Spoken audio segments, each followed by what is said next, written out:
Hi there, and welcome to Ben's English Lab. Today we want to look at these words from a vocabulary bank. A vocabulary bank is a reservoir of words, is a place, is a word reservoir, is a word bank, is a place, is a bank that you go to bring out words for different situations, words for different contexts, okay?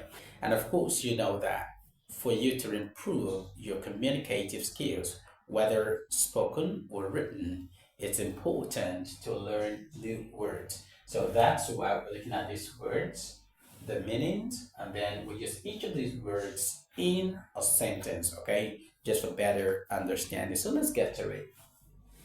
The first word here is recalcitrant.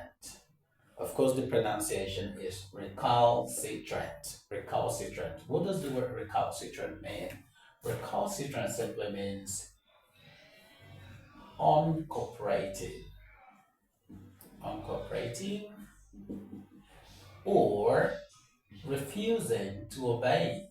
Refusing to obey. That's what it means. To be uncooperative or refusing to obey instructions. So this word is an adjective.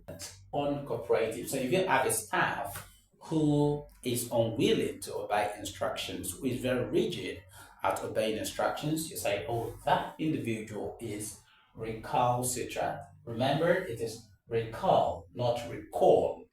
Recalcitrant. So uncooperative or refusing to obey. Number two here is abdicate. Yeah, the stress is on the first syllable actually. Abdicate, not abdicate. It's abdicate. Abdicate is a verb, and this verb simply means to give up, to give up, or to relinquish. Again, if you use the word abdicate, what it simply means in situations is to give up or to relinquish. For example, you can say the king has been asked to abdicate the throne. The king has been asked to abdicate the throne. Number three is ameliorate. Ameliorate simply means to improve, a bad situation, and make it better. To improve a bad situation or to make something bad to be better. Ameliorate, ameliorate, ameliorate. Of course, when you have a word ending rat, most of the time the stress falls on the third syllable from the back, okay? Ameliorate. So this is rate, this is there, and here. Okay, so this is where the stress is. Ameliorate. Here. Me, this is where the stress. So ameliorate is the pronunciation of this word, and it means to improve a bad situation or to make something bad to be better, to improve a condition. We need government aid to ameliorate the living condition of people in my state. We need government aid to improve or to ameliorate the lives of people, the living condition of people in my state. So that's what ameliorate simply means. Ameliorate simply means to improve a bad situation or to make something better. So let's come to number four. Number four is deleterious. Deleterious, from the word delete. If you look at the first six letters, they form the word delete.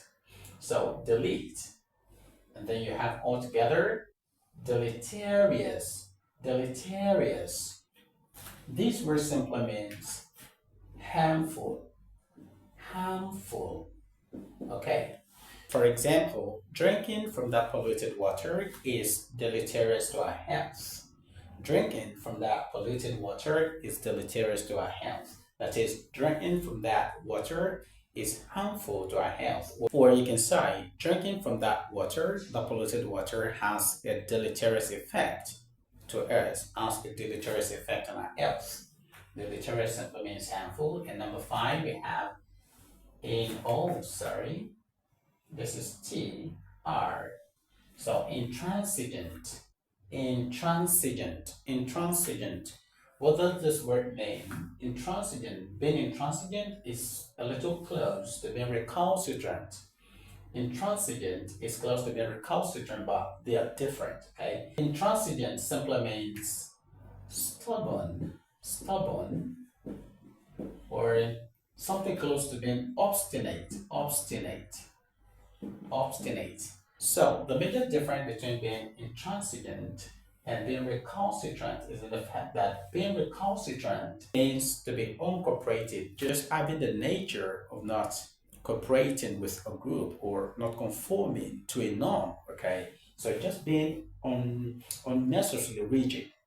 But here, being intransigent, you have your opinion, there's another opinion, and then people try to persuade you to shift ground, and you're saying no.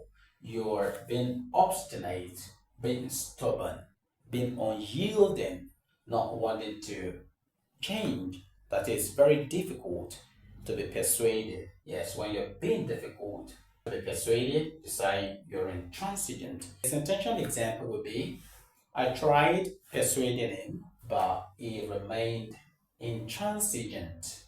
I tried to persuade her, but she remained intransigent. Remember that intransigent is different from being recalcitrant. Being intransigent is different from being recalcitrant. Being recalcitrant simply means being difficult to, or just being non-conforming to a standard or to a norm. Whereas being intransigent simply means being stubborn or being obstinate, refusing to change from your opinion to somebody else's point of view. So ebullient. Ebullient is this word. Number six is ebullient. Ebullient. Now, there are about two different ways to pronounce this word. It can be ebullient, the V upside down, okay, ebullient, or you pronounce it as ebullient, the short O sound, ebullient, okay, ebullient. This simply means excited, happy, or positive minded, having positive energy. So an example sentence can be, you can take everything away from Mr. John, but you can't deny the fact that he's always ebullient about his job. He's always excited, he's always positive minded about his job. Ebullient simply means excited, being positive minded about something. So number seven, we have expedite or expedite. Expedite simply means to speed up, to speed up, to speed up something, to be accelerated in the way you do something, to do something with acceleration, with speed.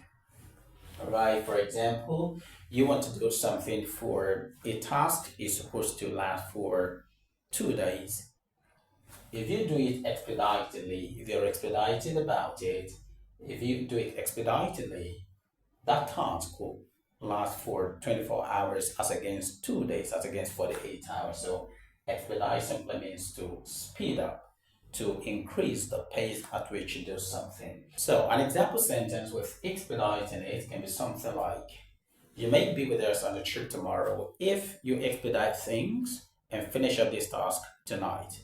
You may join us on the trip tomorrow if you expedite things and finish up this task tonight. So expedite simply means to speed up. So let's come to number eight. Number eight is pernicious.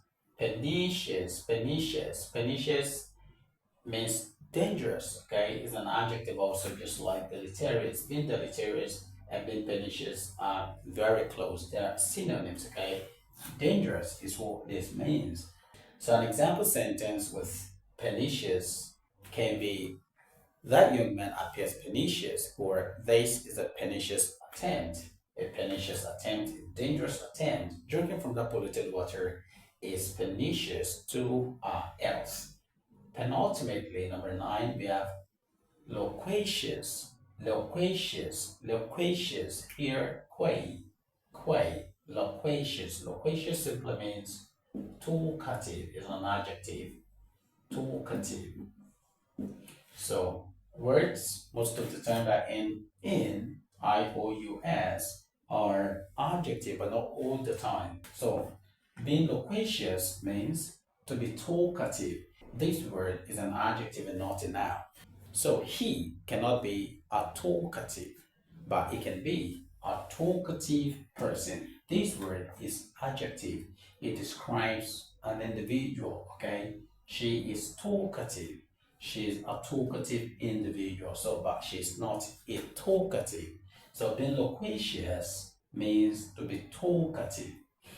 For example, Mary is introverted, or Mary is an introverted individual, but she's been loquacious ever since she saw a friend. It's like you're saying this individual, this person is quiet, has a quiet nature, but ever since this other person came into this house, this person has been loquacious, that is, she's been talkative.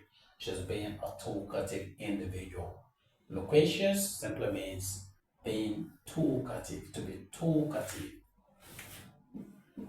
to be talkative. That's what it means, okay? To be talkative, to be talkative, to be talkative. Loquacious means talkative. And finally, number 10. Oh my goodness. Did I just repeat recalcitrant? So instead of us having that, that's a mistake. So let's replace recalcitrant with aplomb. Aplomb. So aplomb simply means self-confidence. Self-confidence. Confidence. Yeah, that's what that means. Aplomb simply means self-confidence. Let's look at an example from a sporting angle. There were about 5 defenders, but Lamine Yamal dribbled past them with aplomb, with self-confidence. He speaks with aplomb. He plays football with aplomb. He dribbles with aplomb. He plays with aplomb. He speaks with aplomb. He speaks with self-confidence. Okay, Lamine Yamal plays with aplomb every time he faces Real Madrid. He plays with aplomb. He speaks with aplomb. And finally, let's look at this word. So this is going to be your activity for this class.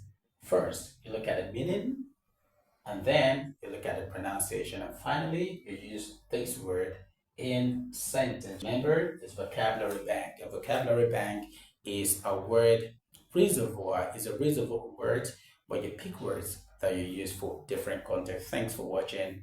See you next time. Bye for now.